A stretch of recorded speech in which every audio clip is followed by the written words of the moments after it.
Alrighty, well, it looks like it's about 11:35. I want to welcome everyone. Jim, if you want to go ahead and start. All right. Well, thank you very much, Ryan, and hello, everyone.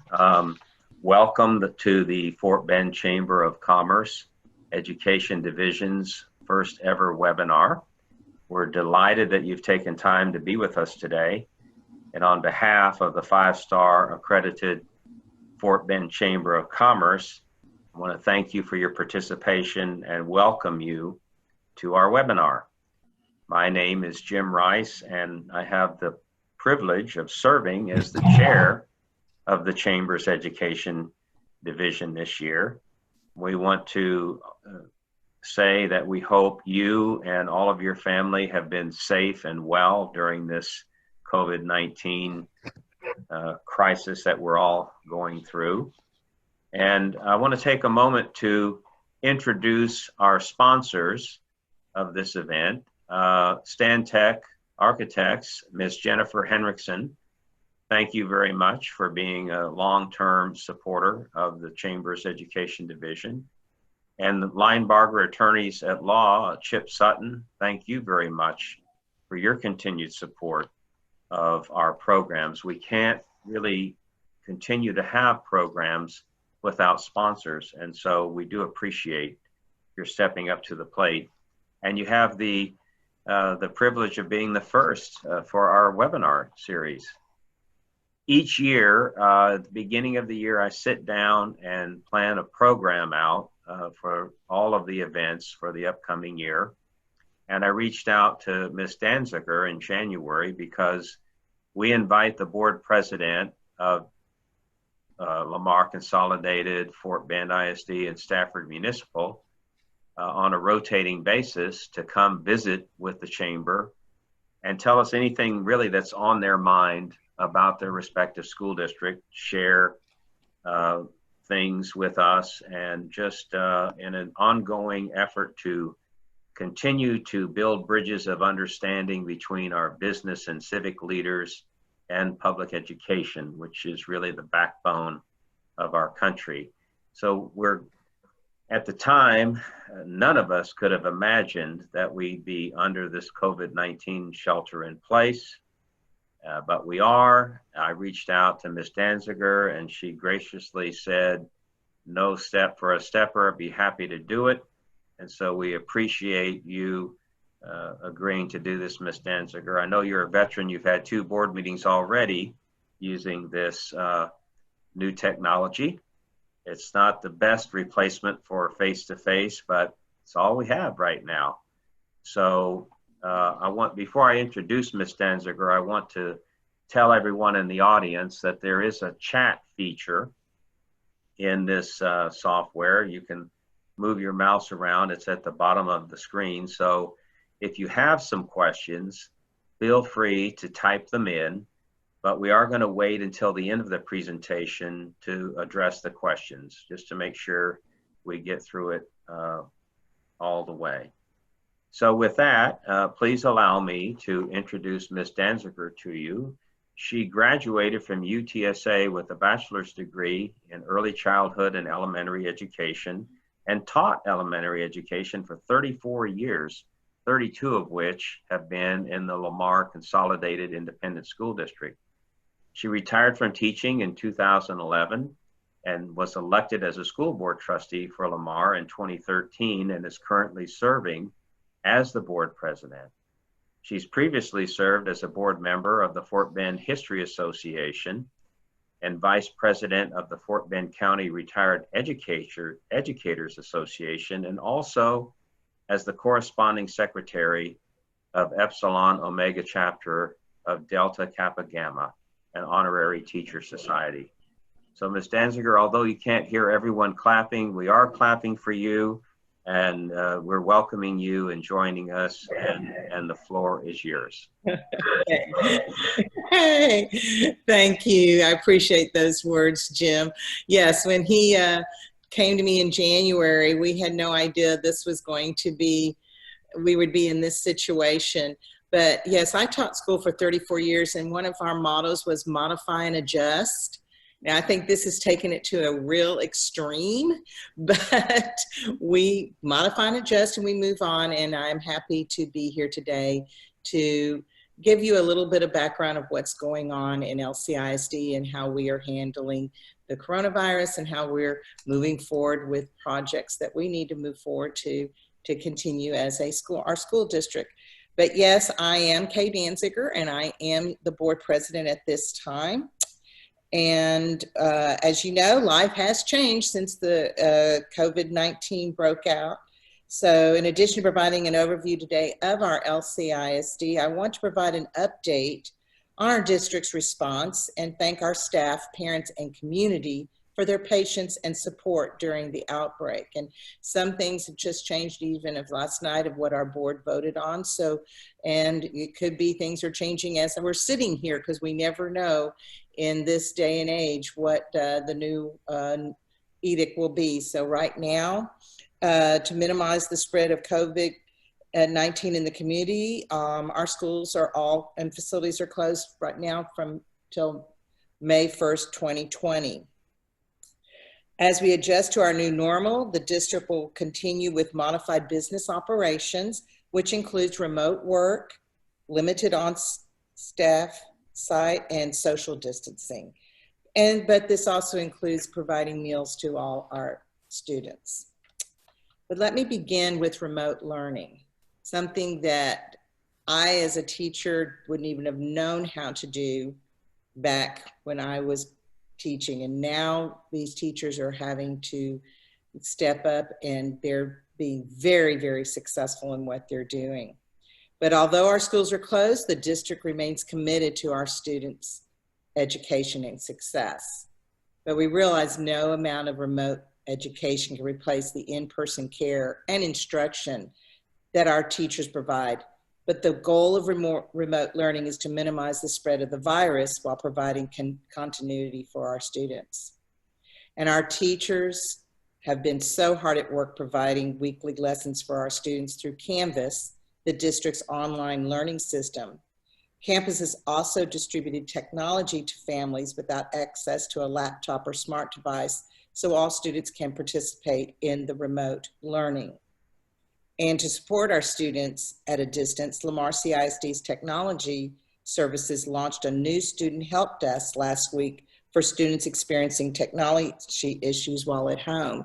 And I took the privilege of going onto our website and seeing this new support system, and it has, if you're having a problem, press here, if you have a problem, press there, and it's very specific about the problems. But the biggest problem was getting the laptops and computers to so many of our students and families, because even though they might have one or two devices, they might have 4 children there, and they might have a father or mother that both need the device for their own work, or you might have those teachers that are trying to work with their classrooms and work with their own students at home. So, you know, the fact that we got so many devices out to our, I think over 1,000 devices out to our families, and that we have this new support system, hopefully we have leveled that type of stress so that our students can get online and do the work they would like to do as they continue their education at home.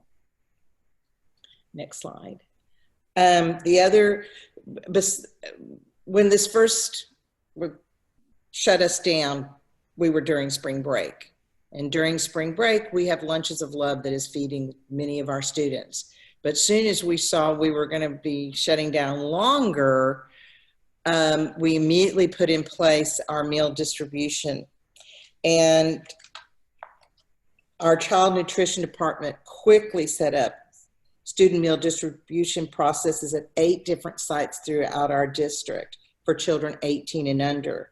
And families can pick up lunch and breakfast for the following day, every weekday, until the service is no longer needed. And that's our hope that consolidating the meal distribution to once a day will help the community comply with the Fort Bend County stay-at-home order while receiving necessary meals. When we first started, we were, I think, at 5 or 6 locations, and we were just giving out lunch. And then we moved to breakfast and lunch, but that was kind of hard for parents to go back and forth. Then we moved to 8 locations. You know, we're a very large district, which I will talk about in just a little bit, but we're at all the different high school facilities. We are at, I believe, in Beasley and Kendleton, and I believe at Seguin Childhood Center, so that hopefully we are hitting the majority of our students. But if not, this is another time I'm going to shout out to Lunches of Love stayed open for the last 5 weeks. They have made t-shirts that say "We are essential," and I found out they have been distributing 1,800 lunches a day for us since we have been, our schools have been closed. It takes a village. We are doing the best we can. Our child nutritionists are doing the best they can, but we're trying to hit as many of our kids to make sure that they're not going hungry while they're at home, because that is something that we really couldn't live with if our children are not getting their meals. And I believe that Dr. Randall had mentioned earlier, before all this started, our cleaning and disinfecting. We've also thoroughly been cleaning our facilities using a hospital grade EMIS disinfectant, which I believe we've put in place before. And I don't know if Dr. Randall wants to chime in, but I believe we did begin this before the actual coronavirus so hit our area, that we have been proactive in keeping our facilities clean. And as it continues, any occupied areas of modified business operations beyond continue to get the EMIS disinfectant to keep our facilities continually clean. So that's a good thing. And I appreciate, again, the custodians that continue to work. You know, it takes everybody, and these people are coming in and doing an excellent job, and a shout out to our custodial staff too. But our whole LCISD family, as you can see on your screen, that many of our teachers have been doing the remote Zoom like we are doing today, and the kids are getting on and getting at least to see their classmates, and the online learning continues. And I can't say enough about the hardworking staff and our parents who have to change their way of life to keep our community safe and to continue to educate our students while juggling other responsibilities. I know there are a lot of parents out there that never thought they would be teachers, and there's teachers out there that are trying to work with their classrooms and be parents. I saw a cute cartoon, or it wasn't even a cartoon, it was a meme of 3 boys sitting at the dining room table, and they say, "You think you have it hard, we're quarantined with the principal." So, you know, hopefully this is not a new normal that we're going to have to continue for a long time, but the children, we're reaching out to them. We're making sure that they are hopefully getting their instruction, and we appreciate the parents that are filling in where we as our teachers cannot. And we do know that we see their efforts, and we do appreciate all they are doing. So we will continue to have changes, I'm sure, in what our district is doing. As of last night, we did vote on how we will continue remote learning until the end of the year, if it so be it. And we have now how we're going to grade the students and how we will close out grades. All that is in place. So the parents can understand what their child's responsibilities are till the end of the year. And by having that in place, hopefully it alleviates a little bit of stress. And we are cognizant that parents have maybe their parents that are ill, or they're trying to work. So we don't want to add any more stress to those families. But if anybody wants more updates of what's going on with our district, all they have to do is go to the district website, and they can find that information at www.lcisd.org. So, but just because we are doing remote learning and we are working from home does not mean our district has shut down. We are still planning on the kids coming and our district growing. For anyone that has not heard our spiel about our district, we are 385 square miles, representing 45% of Fort Bend County. And we serve over 35,000 students with about 5,000 employees. I like to say that, and I've heard Dr. Randall even speak about it, that our district goes almost all the way to the north, almost to I-10, all the way to the south, almost to Angleton. Where to the east, we're in Sugar Land, and to the west, we're in Beasley, and our kids come in from Kendleton. So we're land-wise a very large district. So, and we're not all built out at any means. So we have a lot more to do, and I'm going to go into that in just a little bit of what we're doing in our building later on. But one of the areas that we have continued, and we talked about it again last night, that we are proud of our secondary campuses are built for no more than 2,000 students, we hope. We know we're a little bit more right now out at George Ranch, but we're working on that. And we realize the smaller enrollment gives more opportunities to our secondary campus kids to assume leadership roles and participate in activities. When you're in high school, well, and even middle school and junior high, when you have an activity, a sport, or something for you to do extracurricular, we have shown that it even makes you a better student in the classroom. You have a responsibility outside the classroom. It makes you more responsible inside the classroom. And the smaller schools give more opportunities to those students if they want to be in the band or they want to play football, or the cheerleader might want to be in the band too. They can do both. The mega schools, and I know I have a son that teaches in district or the mega school, if a student doesn't do those activities, some of those activities in junior high, they don't have the opportunity once they hit the high school, because only so many people can be on a team. So many people can make a squad. And we feel like at every opportunity we can give those kids, they will come to school, they will learn, they will do their extracurricular activity. And what did I just say? They're coming to school. That's the key. Get them in the door and we can teach them and they can learn. So I'm very proud that we have continued doing the small enrollments of our secondary campuses. The other that we have been doing to our secondary campuses for the last few years is we have college facilitators on all our campuses for all 9th through 12th grade students, so they can learn about college scholarships, applications, and careers, and so on. Many times, and I know of the other groups that I'm in, we have scholarships for these students and we have a hard time getting them to apply. And now we have the college facilitators and we can say to them, these are the type of students that we're looking for. If it's for someone going into teaching, they can go find those students and say, you know, here's a scholarship that you might be successful in receiving.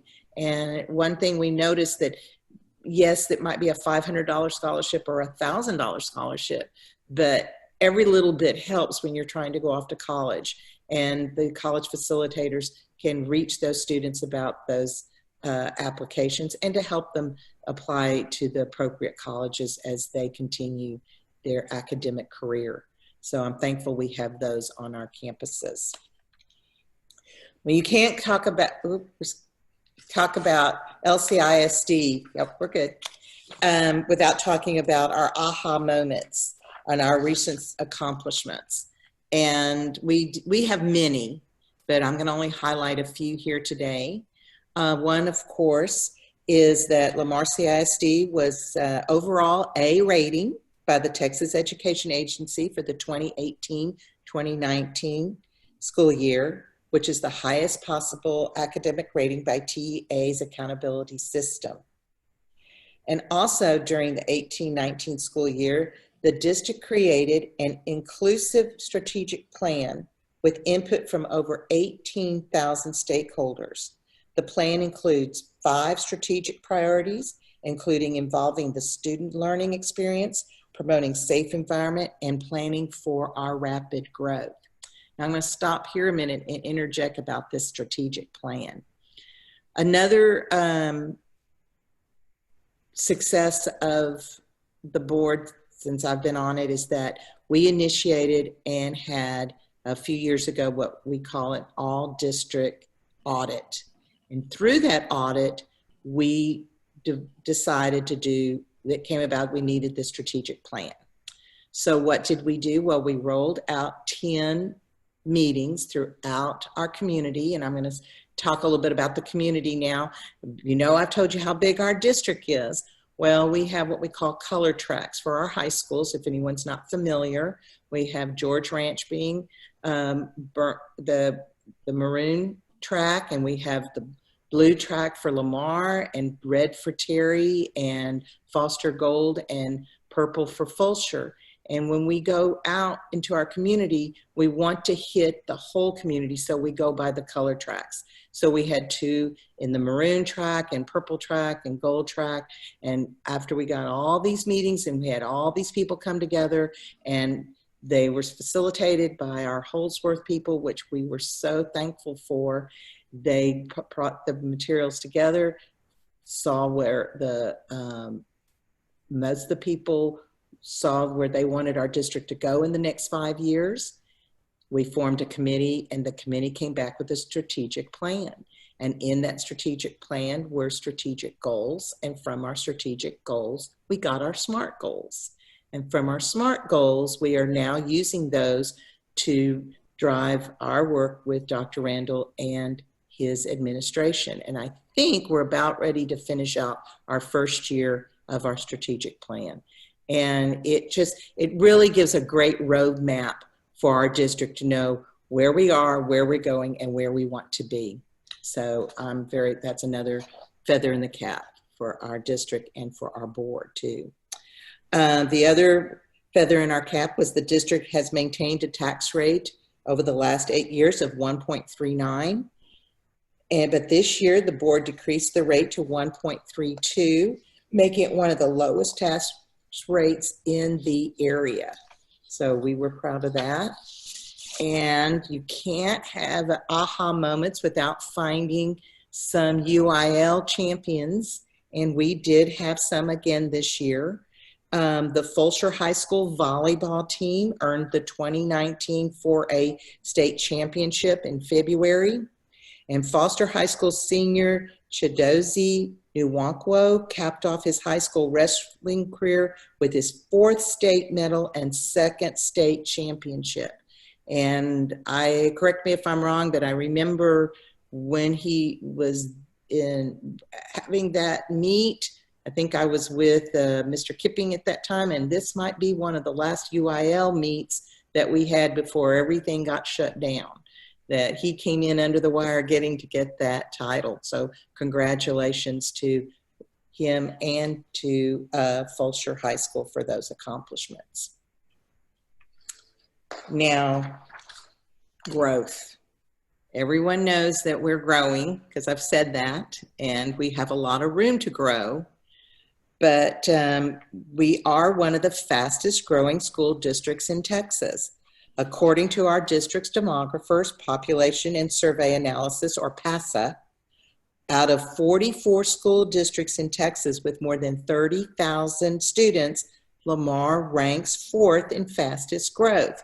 That's pretty big accomplishment, and also scary at the same time, because the old adage, you build them, they will come. Well, they're coming whether we've built it or not. So we're very busy trying to keep up with the growth of our students.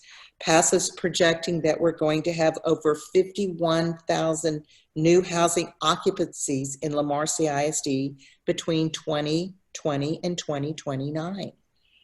They also project the district will add an additional 26,000 students, resulting in more than 61,000 students by 2029. Now, I don't know what this pandemic's going to do, if it's going to slow us down. It didn't slow us down at all after Harvey, but that was different. That was only our area. But the housing market is still building and people still are moving, because I've seen that, but we're just going to have to wait and see if these numbers are going to change. I doubt it's going to change a lot, but we need to be prepared. And in doing so, well, we're seeing this fast growth though in multiple areas of our district, but mostly right now from 2020 to 2029, we're seeing it in the Fulshear-Katy area, which is the northern part of our district. And I fought that with all the build out of the West Park Tollway. Everybody can come out and go back into Houston if they need to, but they can come live out in the country, which those communities are absolutely gorgeous out that direction. So with growth means new schools. And we're always opening new schools. And come this fall, Lamar is always planning for the growth of our schools, and Tamron Elementary is scheduled to open 2020 in the subdivision in Katy. It will actually be our second Katy school. We have one already right now in South Firethorn, which is Lindsay Elementary. And both Lindsay and Tamron are helping to alleviate some of the stress from Huggins, but I believe Lindsay now is the one that's stressed. So Tamron's going to help Lindsay too. And then we've approved and ready to start construction on Morgan Elementary, which is scheduled to open in 2021 near the Fulshear and Weston Lakes area. Both of these new schools will open in the fast-growing northwest quadrant of the district. It will help Huggins take that west part of those kids. But, you know, we still have Simonton, and you know, we can go out even further if we need to, but that's, thank goodness that Morgan will open in 2021 to help with that too. And we're all very excited about our 6th secondary complex, which includes Randall High School and Wright Junior High, which we're going to be opening in 2020. And starting this summer, the secondary zoning for these schools is scheduled to begin and will include representatives from all the campuses in the district. And just like I've been telling you, all our other high schools have their color track. We're eager to see what the color track for Randall High School is going to be. There's not many more colors left, but listen, if I could go with the maroon Longhorns, it might be, we might have to have a little burnt orange in there somewhere, Dr. Randall. If not green, we shall see. But those decisions will start being made by this summer for the fall opening of 2021. And so, with new schools opening, and new construction that we're doing this summer on many of our facilities that were in the 2017 bond. We will be completing that 2017 bond pretty soon. So that means we need to look to the 2020 bond. And last night, our board voted and approved the people that have formed the 2020 bond committee, and it's comprised of community members and principals and students from our district. And this committee is charged with recommending new facilities for the district and improvements to existing facilities. In the past, technology and transportation needs have also been addressed. And because of the coronavirus, I think some of these meetings through April through June might have to be virtually or remote. Options are being looked at this time. You know, we also did this past year, well, let me go back. We also did this past year a facilities audit by PBK, and thank you if anybody from PBK is listening today. That was a very big project, and we did not get that information till our March meeting. But in that audit of all our facilities, we found many different facilities that needed certain updating or changing or fixing, or just it's time for a new roof. And I know many of those projects have been numbered, and I know that a lot of those have a number 1 by them, and our number 1 are the projects that need to be done in the next year or two. So some of that might be done without the bond, but I'm sure some of those will find their way to the bond committee to see if they vote to put those on the bond, so that we can continue to have the facilities that we have up to the standards they need to be. Okay. So you see, we're very busy in our district, but our school board has been very busy too. This past year, as you know, every 2 years, our board has board elections. And this past spring, a year ago, this May coming up, we put 3 new board members on our board. And then the next month went to our yearly TASB leadership conference in San Antonio. And one of our new board members was talking and visiting with other trustees from other districts, and spoke to someone from a smaller district outside Austin about these community meetings that they were having in their district and had been successful. So she brought it back to the board, and we formed a committee. And with the help of our communication department and the help of many different of our high school principals, we came up and began and launched our first ever community conversation series. We've invited the LCISD community to engage with us during 5 meetings across the district and had a discussion with us about what was going on in that area of the district. Overall, more than 300 parents, staff, students, and community members attended these meetings, where there was a complimentary dinner. Yes, we had Chick-fil-A one place, and everyone ate very well, and nice sandwiches at all the others. Student entertainment, we had bands, jazz bands, singers, choirs. So each high school got to do and show off some of the talents that they had on their campuses. We had giveaways, and of course the opportunity for them to engage with the board, as well as district and campus representatives. What was nice about these community conversation meetings, yes, they were held through the color track again, so that we were hitting each one, and we would come in, kind of mill around, which I don't know how we would do that now, but we milled around and talked to the people coming in. They got themselves some dinner, sat down, had entertainment. Then we gave them some information about the district, and then we gave them information of what was going on in their part of the community, of their color track, something special and aha moments for their track. And then when we were done, we went back out to these parents and spoke with them. Some of us were one-on-one, sometimes there was 2 of us, or several parents came and talked to one of us. So that it wasn't a raise your hand and say your issue in front of everyone. It was more personal.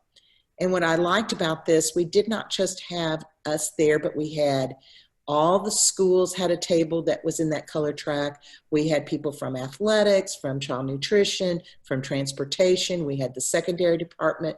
We had the elementary department. We had principals. We had community people that of UT Medical. We had lots of different people there that any question these parents had, if we as a board couldn't answer, we could say, let us find someone that can help you, which I liked, because I've learned over the years as being a teacher and having parent-teacher conferences, people come in with a stress level like this. But if you can bring their level down here, then they will listen and feel better about what their issue is. Again, a shout out to our leadership conference of TASD. One of the very first conferences I took was how to be an active listener, which I kind of already knew about. But the main thing was it said, just validate what you're hearing. Say, I'm hearing you say, and how this makes you feel. And then their stress level goes down. And then if you start to respond, they will start to hear you. And a couple of examples of this was, even in the meeting, we had one parent that was just, I'm so worried about sending my child to middle school next year. And the little girl was there, and I said, I see that table over here, and I see their principal. Let me walk you over. And of course, I don't know if they could do this now, but that principal, oh, come here, and glad to meet you, and here's some goodies that are from our school, and I can't wait for you to be on our campus next year. Well, you could see the stress level of the child and the parent go down. And then we had parents come with laundry lists, and we would just have them come and let's this one talk to you and that one talk to you. And there was one gentleman that really did have was very stressed and was very upset about some things. And by the time he left, I saw him leaving, he turned back around, he came over to me and said, thank you. You helped me. Not only did you help me see some things, but I'd been listening to some of the wrong people. I had a lot of misinformation. You know, if we helped 5 or 10 people throughout all those, then everything about those community conversation series was successful. I don't know how we're going to continue them next year. I hope we can. I hope we can figure it out, that we can do it. But I think even though it was a lot of work, and thank goodness we got them in under the wire. We started in February. We finished March 2nd. So we were able to get them all in before all this blew up in our face. And I'm hoping that we can continue, like I said, in the future.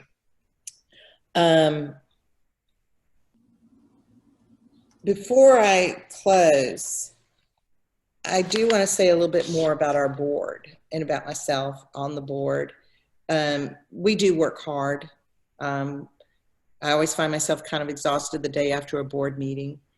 And we are very committed to what we do for our constituents and for our community and for our teachers and for our students. But since I've been on the board, I think I've been part of 6 elementary openings. I think I've been part of a middle school, junior high, and high school opening. I know we opened an auditorium since I've been on the board. I know we've been practice pools, maintenance operation facilities, a service center. We made baseball and softball fields for Lamar and refurbished, and had another grand opening for Terry High School softball, football field, baseball fields, and many, many renovations of facilities all throughout our district. We were, in 2018, I was part of the honor board, which we were all very proud of. We went to Austin, and we were one of the top 5 boards in the district, in the state of Texas, for our hard work of that year. We are also a district that has been, has had the distinction of being one of the first 7 school districts to work with the Holdsworth Center. And we continue to work with them, and they just picked 4 more schools to work with them over the next 2 years. But all this work would not be worth it if our ultimate goal were not just educating our students. So at this time, I really do wish to say thank you. A huge thank you to Dr. Randall. Huge thank you to his administration and staff, to the principals, the associate and assistant principals and teachers. Thank you for creating challenging curriculum, attracting the best qualified teachers and staff, and continue to give us the facilities that have safe and secure, so we can reach the ultimate goal, which is, of course, sending our graduating seniors out to continue their education and careers so they can be productive and successful adults. Because without what you do, we would not be the district that we are. And I do thank you every day for making me proud to be on the LCISD school board. Now, in closing,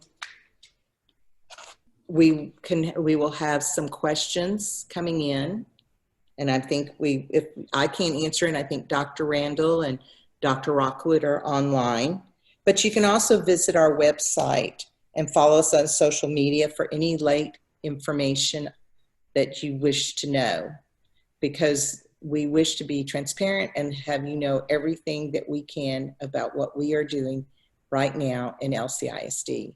And again, I want to thank Mr. Rice and the Chamber of Commerce. I hope this was not too rambling of on, and if now you would have some questions, we can take some questions. Thank you very much, Ms. Danziger. That was a very informative presentation. We do have some questions, and I'll try to read them off in the order they were received. One question is, when I think back to spring break, and the last thing on my mind was having to prepare to shelter in place, and yet that's exactly what happens. How did the district go from a standing start of not knowing that was going to happen to being able to roll out online instruction to almost 36,000 students and begin feeding them at 8 different locations? How was that possible to do? Dr. Randall, do you wish to take that? Okay, let me first address the rolling out of the remote learning. We were very fortunate over the years that we have platforms that have been put in place to where we were able to take and be responsive as far as distance learning. Our staff came together very quickly. Team just sat down and began to make some decisions about what needed to be rolled out for our kids, and we did it in phases. We recognized the fact that most folks were not going to be interested in trying to do a lot of teaching in home at that very beginning. And then we also worked with other districts in the region. We looked to the local authorities to give information about when we were going to be closed and how long we were going to be closed. But I would say that our staff just responded, and we were fortunate to have the tools to be able to do that. Now, our feeding of our kids, our food service group were just amazing. They, first of all, determined what would be a safe way of distributing those meals, and in communicating with our principals and with our staff and determining that we would use, we began with 5 sites and then, or 6 sites, and then ultimately we added 2 additional ones later.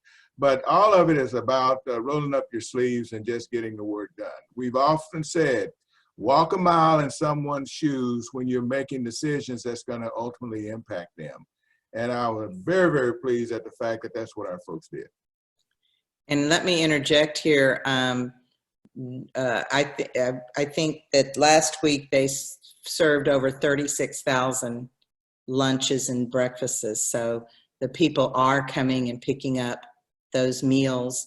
And I have said on more than one occasion lately is, you know, you don't have a folder on your desktop that says open in case of pandemic.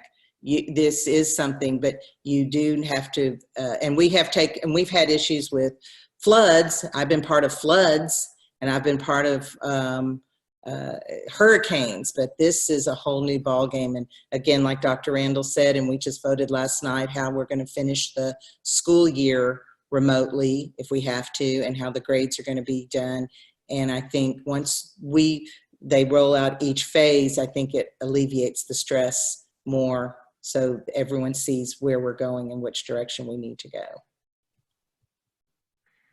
Well, thank you for that. I think it's really impressive that the district was able to pivot on a dime and have teachers teaching from home. As you pointed out, Ms. Danziger, they're teaching their students, but some of them have their own children at home. So they're trying to be a teacher and a parent at the same time. And it's really amazing. And it's very impressive that you were able to do that. Another question came in regards to scholarships. Does the district have anything in place to track new needs for those who will need financial assistance for higher education? I guess helping secure scholarships for college. We have a program that's called Naviance that our kids have access to. And then those college and career facilitators that were mentioned earlier, a big part of their responsibility is for working with each of our kids. We typically, when a kid comes into school as a freshman, they're introduced to the college and career facilitators, and they're introduced to Naviance, and they start to begin to track the opportunities as they go throughout their career. We found that it's often late to begin to start thinking about scholarships at junior year. You really need to start that process early on. And this system allows them to look at scholarships opportunities all across the United States, and they get a chance to make choices about which ones they apply for. All right. Another question, you mentioned, Ms. Danziger, that the board was I guess a TASB honor board in 2018, and that your board is working hard. Well, didn't you do that with a fairly young board at that time? I've been on this board now 7 years, and I'm the senior member, so we've always had kind of a young board ever since I've been on. So yes, but whether we're young as far as years on a board, we roll up our sleeves and we get to work, and we see where the needs are. And that's what I'm very proud of. But yes, Dr. Rendell's had to work with quite a few new board members over the years, but we do a very good job and work very hard and take it very seriously, our positions. Well, I think that's a credit, because typically it might take a more seasoned board to earn that kind of distinction. So I think it just underscores what you've been saying and working very hard to achieve that. So congratulations to you for that. And you mentioned the Holsworth Academy. I know, could you comment on that? Because I think that Lamar participated in the inaugural class, was invited to participate in the inaugural class of the Holsworth Academy. And how has that helped the district in achieving its mission? And is that class still ongoing? I'll let Dr. Randall take that, but yes, they are ongoing, and they're continuing working with many of our schools in the district. The Holsworth Group is pretty much a partner with us. We're in the third year, finishing up the third year of a 5-year commitment for participation with them. By the time we finish, we'll have about 50% of all of our campus leadership that would have gone through support and training through the Holsworth Center. As Ms. Danziger said earlier, they actually facilitated our strategic plan. There are a number of things that they provide support to us throughout the course of the year. We actually have 2 facilitators that are housed in our school district, and they actually have an office in our district. So the Holsworth experience has really been huge, and it has been a big part of our ability to pivot on a dime. Well, and I think it really has shown us how to work with the people we have in our district to form even better leaders, and those teachers that are now getting their masters and becoming assistant principals, and maybe they'll become principals. We're growing from within. And I think that makes you a successful district when you can find the talent in your district and not let that talent go somewhere else. Okay, well, thank you for that. Another question is, does LCISD, this is getting back to your comments, Ms. Danziger, about the growth of the district, does LCISD have any rezoning plans for the coming year? The only rezoning that we voted on was for the new Tamaron school, and that the only impacted is north. And we will be starting the zoning committee for the high school in the south, but for the coming year, not to my knowledge. Dr. Randall, am I? That's correct. We just finished rezoning for Tamaron Elementary School. This summer, we will begin rezoning for the secondary complex, Randall High School and Wright Junior High School. And then we are beginning construction of Morgan Elementary School that Ms. Danziger mentioned earlier. That's up around the Western Lake area. We'll start as we get closer to the spring of next year. We'll start that rezoning process. I know since I've been on the board, what I have noticed, the philosophy of our district is that we try to make a rezoning as least disruptive as possible, only taking students of necessary area that to fill the needs of the new school without disrupting other parts of the district.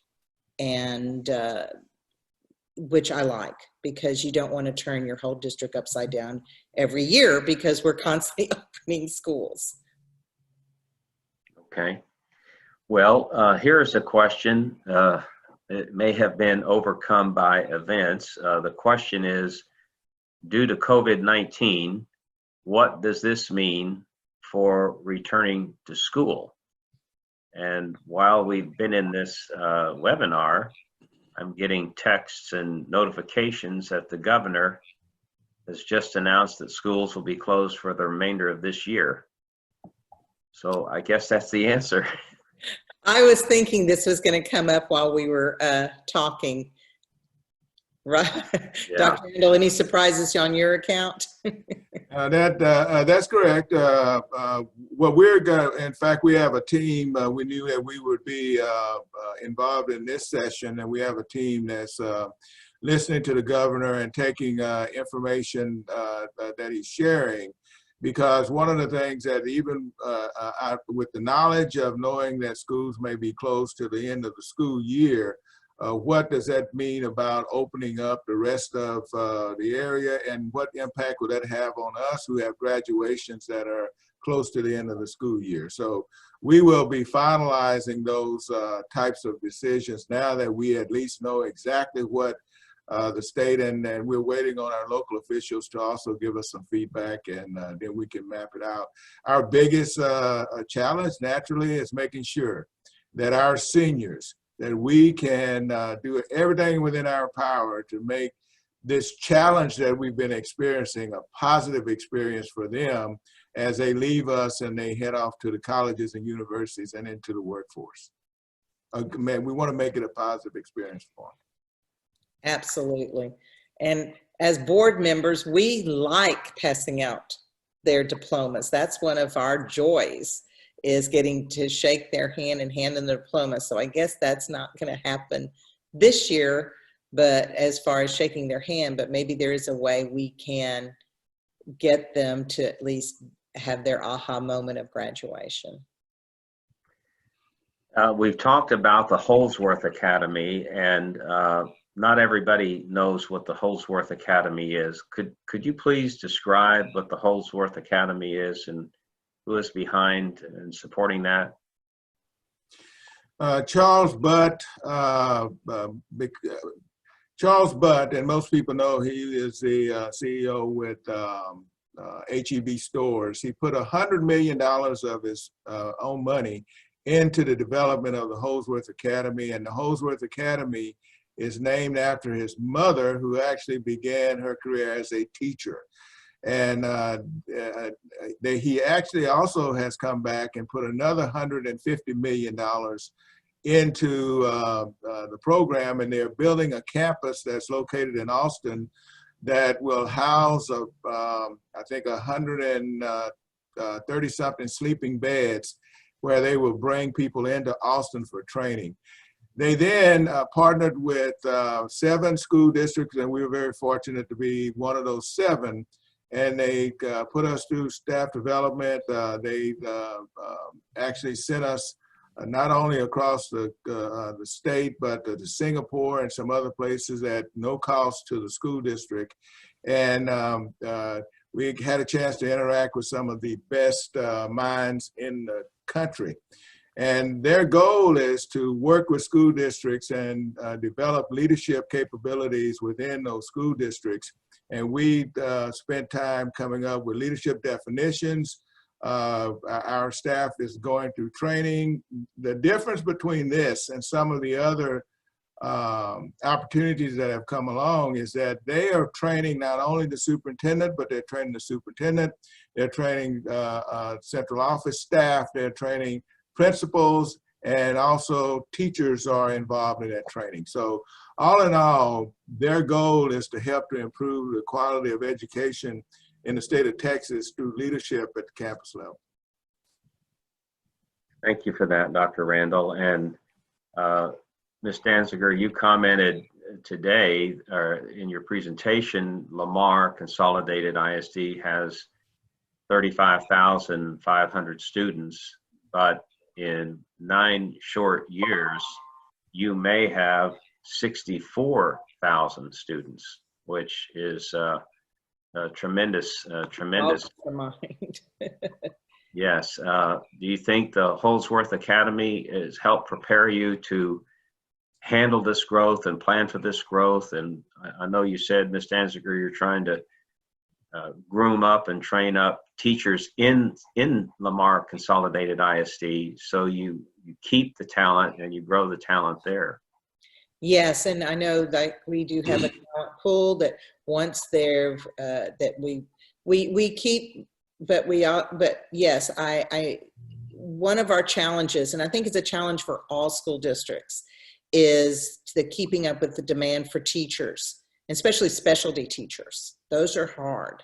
Yeah, I know, I see the look on your face. They're hard to do, but we have committed to working with Holdsworth and working through their system and hopefully continue to keep the teachers of the high quality and attract those teachers. And we do it as a board by making sure that we're attracting them with good salaries and hopefully good places to teach and support for them as they're teaching in our district. Because as you and I both know, as being on the board of Fort Bend ISD, we see the teachers that come in for a few years and go out again.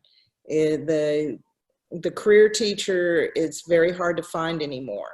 And hopefully we'll go back to that, where people are staying on for 20, 30 years as teachers.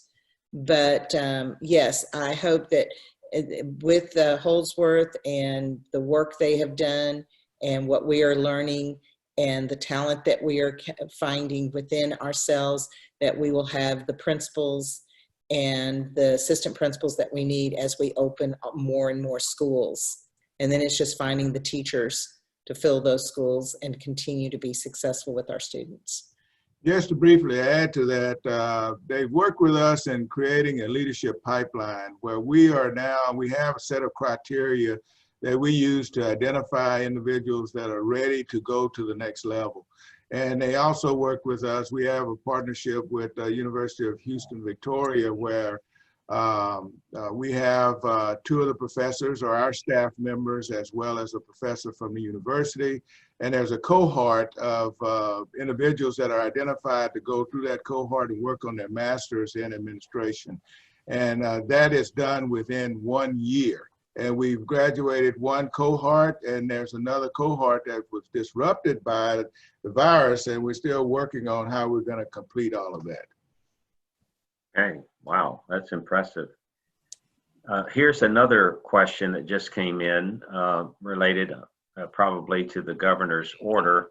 And the question is, how will students' promotion to the next grade be handled, especially for the younger grades? They've lost a lot of crucial time and instruction to be prepared for the next grade level.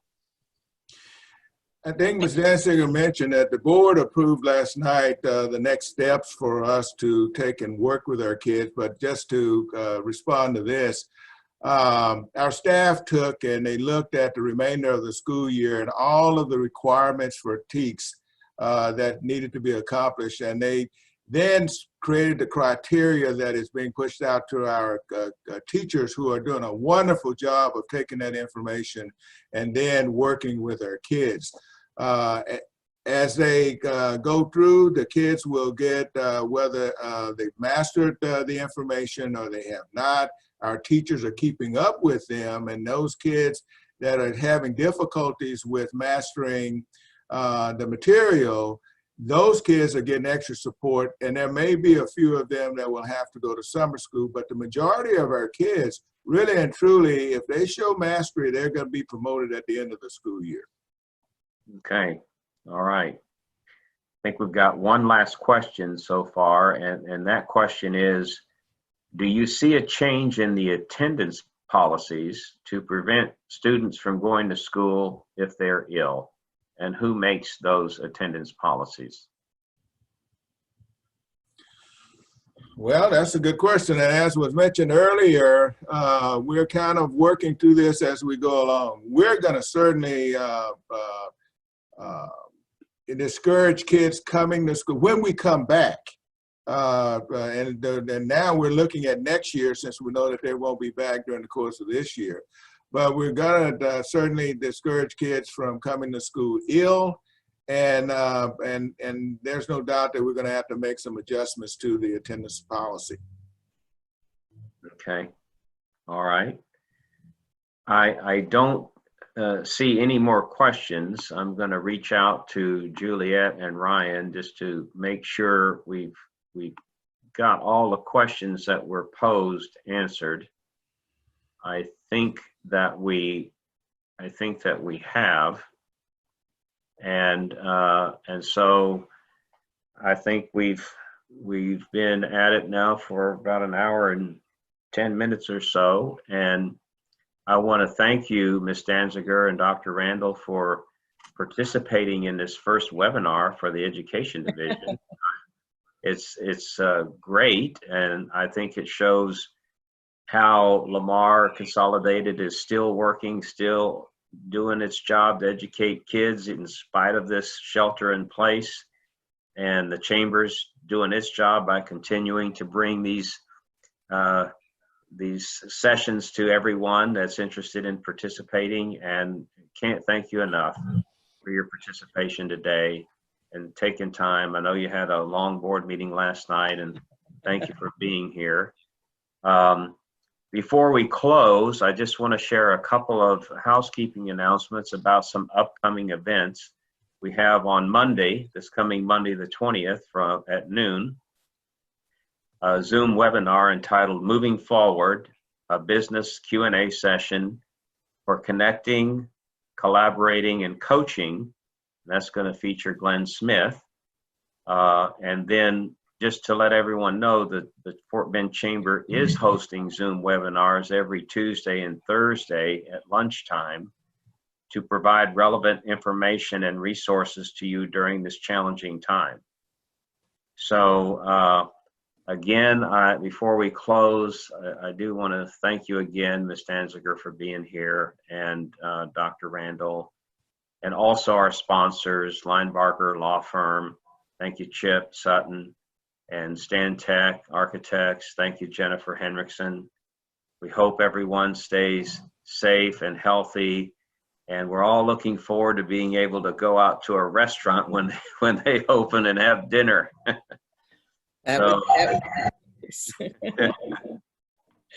Thank you again for inviting me.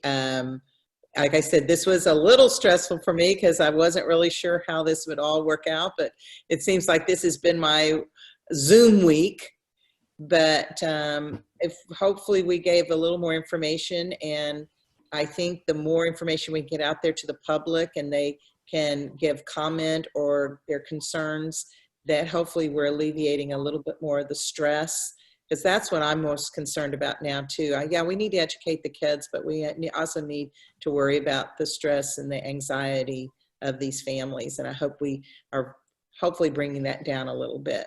So, although I have seen the posts where parents are saying, I don't know about this child, their teacher drinks on the job. Have you seen that? So, but again, let me say thank you to you. Thank you, Dr. Randall, and of course to Mike Rockwood for helping me today. And thank you for letting us share what's going on in LCISD. Thank you very much. You're a natural, by the way. Oh, You have a career in broadcasting when you're finished with it. I'll have to ask my daughter about that. That's her career. It wasn't mine. All right. Thank you again. All right. Well, thank you, everyone. Thanks for attending, and we will leave the meeting now. And best of luck to you, Ms. Danziger and Dr. Randall and LCISD. Thank you. You.